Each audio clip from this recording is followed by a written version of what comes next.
Allah mau wujud sifatnya. Wujud itu zahir, batin, nyata, ghaib. Jadi Allah itu wujud. Jadi wujud itu zahir, ada yang zahir, ada yang batin, ada yang nyata, ada yang. Bismillahirrahmanirrahim. Assalamualaikum warahmatullahi wabarakatuh. Innalhamdulillah, summa alhamdulillah. Allahumma salli ala sayyidina Muhammad wa ala ali sayyidina Muhammad kama shallaita ala sayyidina Ibrahim wa ala ali sayyidina Ibrahim fil alamin innaka Hamidum Majid. Wa bi barakati Syekhna Mukarram amma ba'du. Tentu kita kembali bersyukur kepada Allah Subhanahu wa taala, berselawat kepada Rasulullah sallallahu alaihi wasallam, berterima kasih kepada para guru-guru kita, termasuk juga para orang tua kita. Alhamdulillah, bi ni'matillah la haula wala quwata illa billah. Insyaallah kami akan istilahkan kembali mengenai wasilah untuk kita sama-sama meningkatkan pengetahuan agar meningkat juga pemahaman, meningkat juga keimanan, dan meningkatkan keyakinan kita kepada Allah Subhanahu wa taala. Sehingga kita tidak rugi, tidak husrin kalau dalam hari-hari kita, hidup kita di dalam dunia ini tidak ada peningkatan pengetahuan untuk meningkatkan keimanan, keyakinan kita kepada Allah, ya, kita termasuk rugi. Insyaallah kami akan istilahkan kembali mengenai surat Al-Baqarah ayat yang ketiga, yang Allah firmankan, alladzina yu'minuna bil ghaib wa yuqimus sholata wa mimma razaqnahum yunfiqun. Sudah yang lalu sudah kami istilahkan mengenai kriteria, salah satu kriteria orang-orang yang mempunyai kolbunya bertakwa kepada Allah, yaitu alladzina yu'minun bil ghaib. Kemarin kita sudah sebelumnya kita istilahkan mengenai tentang keimanan. Jadi kriteria manusia yang memiliki kolbu bertakwa kepada Allah. Jadi ini sebagai ikro buat kita, bukan untuk kita menyalahkan atau untuk kita membenarkan, tapi untuk kita ikro, kita tafakurkan, kita baca, kita lihat, kita fikirkan, kita tafakurkan, mudah-mudahan menjadi wasilah untuk jada meningkatkan iman, yakin, takwa kita kepada Allah. Jadi kriteria orang-orang yang memiliki kolbu bertakwa kepada Allah adalah alladzina yu'minuna bil ghaib. Di sini disampaikan, dikabarkan oleh Allah melalui firman-Nya yang termaktub dalam Al-Qur'an bahwa orang yang memiliki kolbu bertakwa itu adalah alladzina yu'minuna bil ghaib, yang percaya kepada yang gaib. Percaya kepada yang gaib. Apa aja yang gaib itu? Surga, neraka, kan masih gaib sekarang kita. Malaikat, jin, setan, iblis, itu semua gaib. Dan kita harus percaya terhadap itu semua. Sama Allah, gimana? Allah mau wujud sifatnya. Wujud itu zahir, batin, nyata, gaib. Semua. Jadi Allah itu wujud. Jadi wujud itu zahir, ada yang zahir, ada yang batin, ada yang nyata, ada yang gaib. Banyak rasa. Allah yang telah menciptakan kita. Ini yang sifat yang dimiliki sifat wujud hanya Allah. Alhamdulillah ini kita semua karena Allah ciptakan. Kita hidup semua ini karena Allah.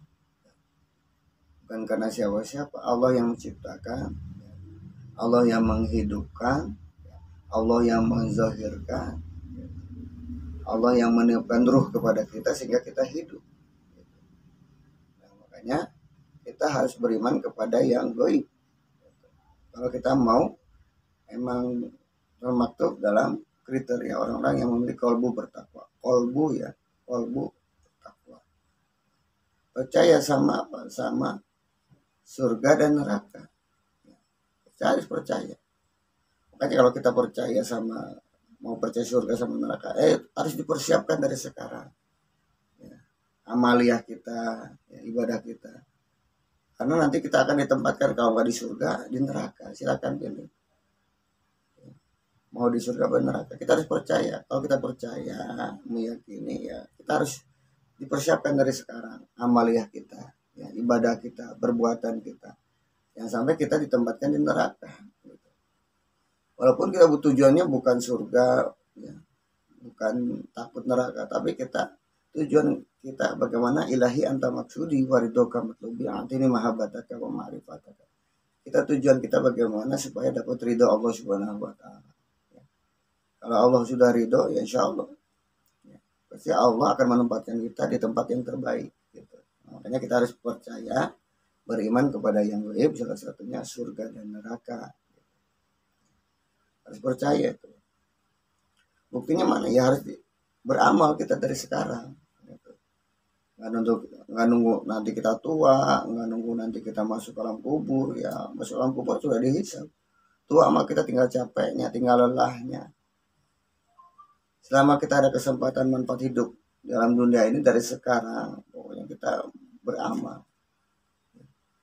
Itu namanya manusia yang percaya kepada ya apa itu hari akhir itu, ya kan terjadinya kiamat nanti dan kita akan menuju kepada kaum surga dan neraka itu yang baik ya. Jadi kita harus percaya sama malaikat. Malaikat ini nanti yang akan menjadi saksi juga. Beliau ini ada yang menjaga kita. Malaikat yang ada di sebelah kanan kita. Ya. Ini kita perlu percaya nih. Beliau ini selalu ada. Malaikat mencatat yang baik, amal ibadah kita yang baik. Mencatat amal ibadah kita yang buruk, ada dicatat semuanya. Tugasnya para malaikat. Apakah Allah nggak sanggup? Allah maha sanggup, maha segalanya, maha kuat. Saking sucinya Allah, ya, maka Allah perintahkan malaikat. Bukan berarti Allah maha sanggup. Takut ada pertanyaan. Ada pertanyaan dalam diri kita sehingga menimbulkan zon gitu. Malaikat ini pembantu-pembantunya Allah. Bukan berarti Allah nggak bisa. Allah nggak butuh malaikat, nggak butuh kita semuanya. Gampang bagi Allah mah. Nah kita bagaimana membutuhkan Allah. Nah salah satunya kita bagaimana percaya kepada yaitu petugas-petugasnya Allah yang akan mencatat amal ibadah kita. Nanti kita akan dihisab juga. Petugas-petugasnya itu malaikat nanti. Kita amal ibadah kita akan disortir. Ada nggak penyakitnya? Ya. Masuk nanti akan dilaporkan kepada Allah. Disortir dulu sama malaikat, diteliti dulu. Banyak penyakit hatinya nggak? Gitu. Ujub ria, sombong, ya, takabur, karena dunia itu. Nah ini malaikat-malaikat inilah yang akan ditugaskan. Nah kita harus percaya. Nah kalau kita percaya sama malaikat, dia juga pasti akan ya hati-hati, akan selalu waro, akan keiksanan kita akan hidup, akan berjalan, akan main. Ya, makanya insya Allah kita akan semakin optimis untuk beribadah kepada Allah.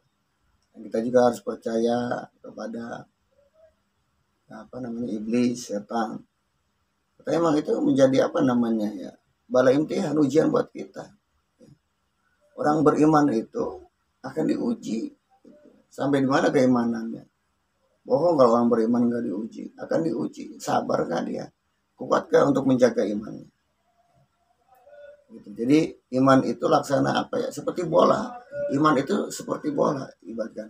Nah gimana kita supaya betul-betul iman itu masuk ke dalam kolbu? Ya, masuk ke dalam kolbu dengan apa? Seperti memasukkan ke dalam gawang. Itu kiasannya. Nah yang merebutkan bola itu kan banyak. Yang salah satunya iblis, setan gitu. Mohon maaf kita fokus kepada insya Allah. Nah jadi kenapa kita harus percaya kepada yang gaib? Salah satunya Azazil, ya, iblis, jin, syaitan itu menjadi lawan tanding permainan dunia. Lah ibu dunia ini pada hakikatnya salah satunya dimensi dunia itu adalah permainan. Seperti kita bermain bola gitu. Kalau namanya bermain nggak punya lawan tanding yang kuat ya permainannya nggak etis, nggak lucu lah. Jadi iman itu diibaratkan seperti bola yang perlu kita sama-sama jaga terus. Sama jaga. Perlu ada tim yang kuat. Untuk apa? Untuk melawan. Makanya kita perlunya berjamaah tuh begitu. Perlunya sholat berjamaah, ngaji berjamaah, zikir berjamaah. Supaya apa? Supaya tim kita kuat, solid. Ketika ada was-was, bisikan-bisikan, ya, ada namanya fitnah, hoax gitu. Makanya kalau kita berjamaah, insya Allah. Nah, ya, insya Allah. Jadi kita istilahkan ini buat kita untuk menambah pengetahuan, menambah pemahaman bahwa salah satu tadi kriteria orang-orang qalbunya bertakwa itu alladzina yu'minuna bil ghaib. Harus percaya kepada yang gaib. Ya, harus percaya kepada yang gaib. Dalam diri kita juga ada yang gaib dalam diri kita. Ini yang zahir. Ya. Yang satu gaibiyah pada diri kita adalah ruhani kita, ruh kita. Ya. Nah, insyaallah. Nah, aja mungkin yang kami istilahkan untuk menambah wasilah pengetahuan kita, pemahaman kita, dan mudah-mudahan insya Allah menjadi wasilah untuk meningkatnya keimanan kita, keyakinan kita, ketakwaan kita kepada Allah Subhanahu wa taala.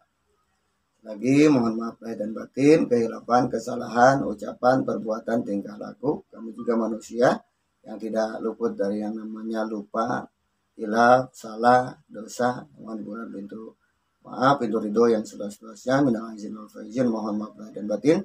Akhir kalam billahi taufiq wal hidayah. Assalamualaikum warahmatullahi wabarakatuh.